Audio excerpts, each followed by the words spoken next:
From the 8th to the 11th centuries AD, Scandinavian Vikings raided, pirated and traded throughout Europe and beyond.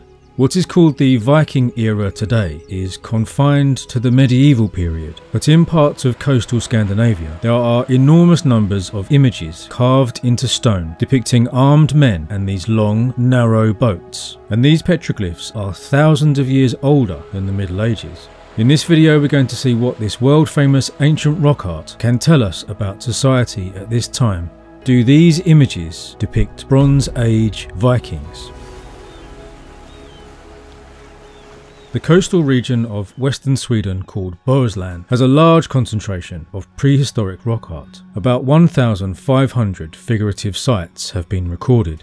Some of these images have, in modern times, been coloured with red paint to make them more visible to visitors, a somewhat controversial decision.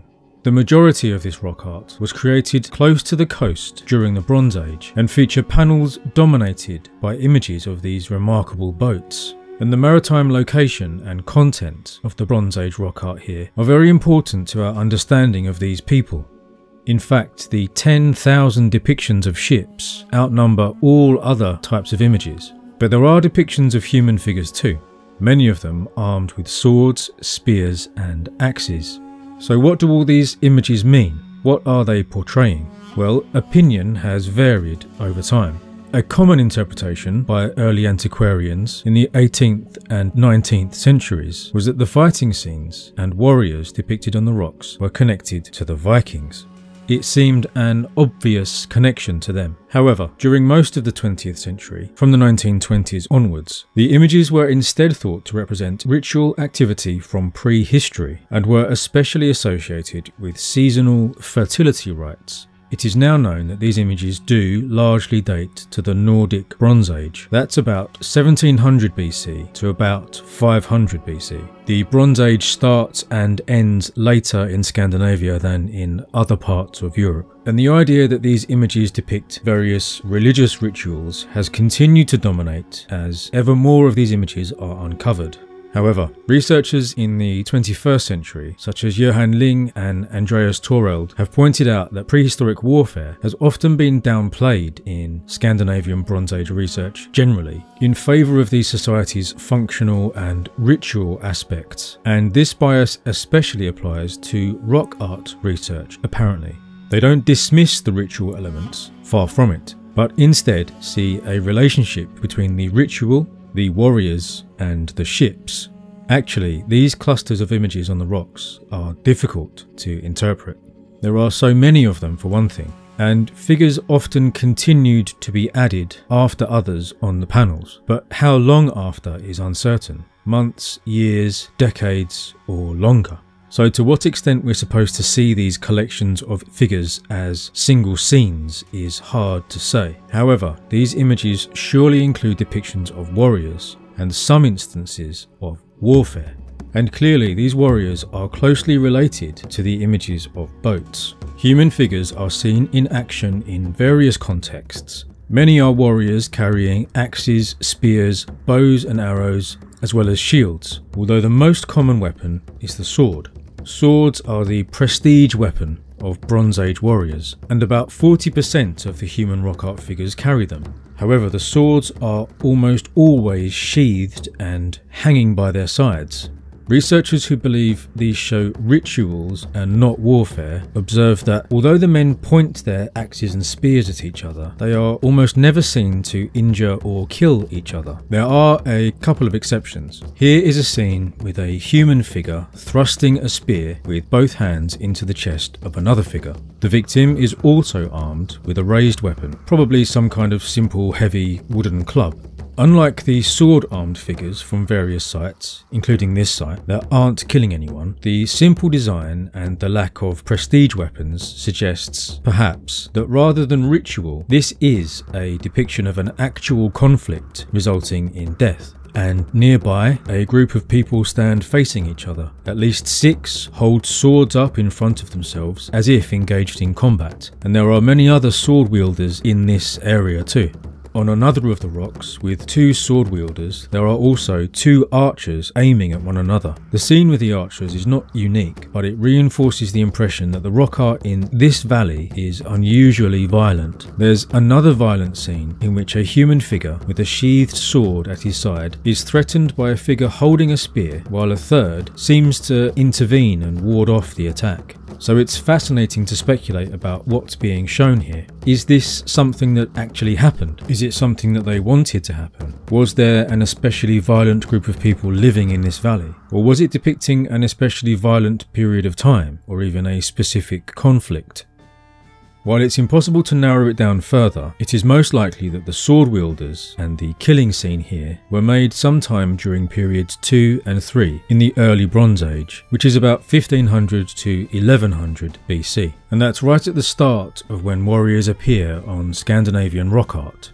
But more generally speaking, the representation of conflict seems to have been stressed far more often during the late Bronze Age, about 1100 to 500 BC, than either the early Bronze Age or the pre-Roman Iron Age, ending in about 300 BC. So we can't think of all these images as a single time with a single approach to life and warfare. These petroglyphs were created over an enormous span of time. However, the so-called killing scene is evidence that the artists did not refrain from portraying real situations of deadly violence. And there are other violent scenes that might be representations of real conflicts. In several cases, the weapons are held very close to, but not touching the body of the opponent. This might indicate ritual behaviour, or not showing the weapon piercing the body might just be a way of showing the weapon in its entirety. But there is at least one other example of a spear being stabbed into a body. In this case, the spearman was added after the axeman, but we don't know if it was done an hour later or a century.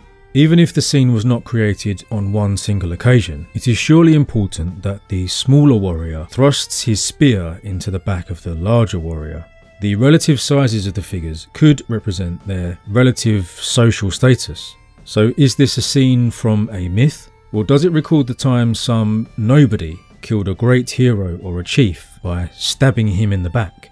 The symbology might suggest itself, but the real meaning of the scene is elusive. But whatever the scenes are supposed to mean, combat alone is certainly not the primary activity of these figures. We can't take them out of context because these warriors and scenes of conflict or interaction are usually depicted close to a contemporary ship depiction, so they should perhaps be described specifically as maritime warriors. Let's talk about these vessels then. These war canoes, as they're called. Are these the Bronze Age version of Viking longships? As you can see, they are extremely similar to this, the later Iron Age Hjortspring boat, dated to 340 BC. Some of these images date back more than 1,000 years earlier than this boat, and so we can point to an astonishingly long boat building tradition here in Northern Europe. To be clear, they're not actually Viking longships, which were more sophisticated, more capable vessels, with fitted oars and a mast, sail and rigging and so on. The average Bronze Age canoe shown in the rock art is crewed by 7 to 12 individuals, which gives a good indication of the size of the vessels. There are some depictions of 2 enlarged warriors placed fore and aft in commanding positions, often with weapons or other items aimed, pointed or directed at an anonymous crew who use paddles in the midsection of the ship or canoe. These larger figures are surely the leaders of these small warbands. Remember that, and we'll come back to it in a minute. Considering that small medieval longships could carry about 40 men, and the largest perhaps double that or even more, we can start to imagine some of the differences between the Bronze Age and the medieval societies. Whatever apparent similarities they might have, these societies are separated by 2,000 years and more. But in essence, these vessels were large and sophisticated canoes for maritime missions such as short and medium distance transport, trading, warfare and raiding. So if that's what most of these images show, warriors and war canoes, why make all these markings? What is the point of them? What are they actually showing? Well, consider the fact that these warriors these warrior, trader, travellers were undertaking very dangerous activities. For one thing, they were leaving the home territory where the rules of society apply and journeying beyond into the hostile world where rules of conduct had to be continually negotiated. The people out there, however familiar they might be, were always potentially dangerous, and the sea was even more so. There are ship images depicting crew who are kneeling, sitting, or performing actions or striking poses, such as raising paddles or weapons or blowing horns. Now, maritime warriors required specific initiations and ritual preparations before setting out on sea journeys, leaving the world of the home and family for the world of the ship and the crew or warband is a transition between two worlds. Rites of separation were required before the journey, rites of transition during the journey, and rites of reincorporation when returning to shore. They had to metaphysically transform before they could go safely back into the domestic world. There's nothing unique about this, of course. Far from it. Warrior societies around the world, past and present, undergo preparations and initiations when setting out for conflict and when returning from it. It's extremely dangerous to pass from one realm to another without rites of purification. Imagine the risks of bringing the world of warfare and enemies back into the world of the farmstead and family. And it's these kinds of rites that we're seeing in these images. Perhaps fixing them in the stone of the homeland gave the rites power and helped to anchor the warriors to the shore that they were setting out from and hopefully returning to. The rock art could also serve as a kind of traveller warrior's tale, where representations of real events became mixed with myths, magic and bragging. So what does all this tell us about these societies? Were they really the Bronze Age version of Vikings? Does that image fit with the lives these people led? Understanding these people is easier when we look at their environment, at the landscape, or rather the seascape of this region.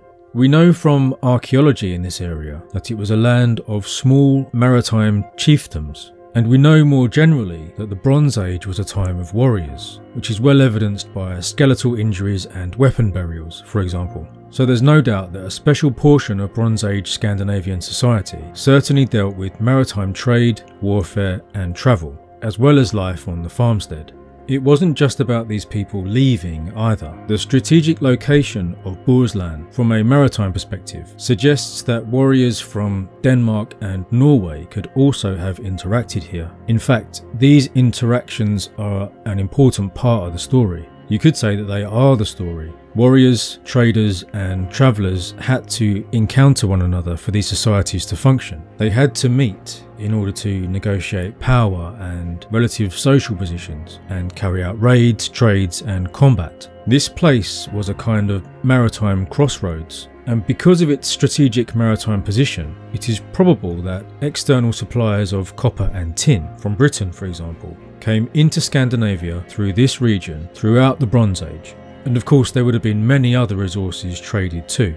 So many of the coastal rock art regions could have worked as arenas for metal distribution in southern Scandinavia. But clearly we can't think of these places as bustling port towns buying and selling goods. Nothing like that existed, and it would be a mistake to imagine that it was always a stable and peaceful exchange of goods and communication. As we've seen, there is clear evidence of antagonism and warfare in this area. Both the early and late Bronze Age material is dominated by swords, spears and axes, and combat scenes or preparations for them are a recurrent theme on the rocks. And it's important to remember that these images don't show the full Nordic Bronze Age society. There are no houses shown. The images represent the separation from the normal world, but the ship, or rather the war canoe, is clearly of profound importance to these societies. In fact, these canoes represent a kind of subset of these societies. Making these vessels, the real ones, not the images, took enormous collective effort, carried out by many people and overseen by these big men, these large figures who had the power to organise and command the other men on land and at sea. So these chiefdoms were located at this important junction between the North Sea and the Baltic, or rather the Skagerrak and the Kattegat. But did they conduct small-scale raids on neighbouring tribes, paddling in hard along the coast on a foggy morning, beaching the ships, the canoes, and leaping out, swords and axes in hand, and charging into settlements to carry off wealth and people? Well, considering what else is known about Bronze Age warfare, yes, they probably did that.